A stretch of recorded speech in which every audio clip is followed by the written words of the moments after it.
China is already helping us a lot in many ways. I mean, of course, the deployment of Chinese troops in many missions is critically important.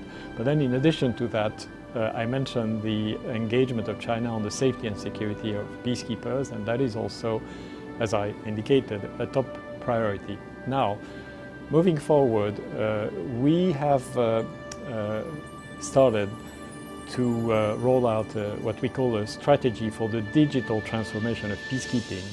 And I'm very glad that China has been supportive of this initiative and will be helping us in the implementation of that strategy. I think it's critically important.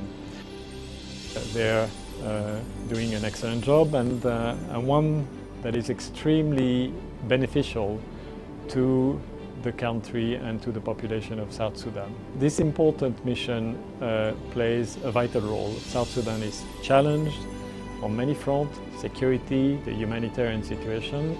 The population count on the peacekeepers, they count on the peacekeepers from China, and therefore it's a feeling of gratitude.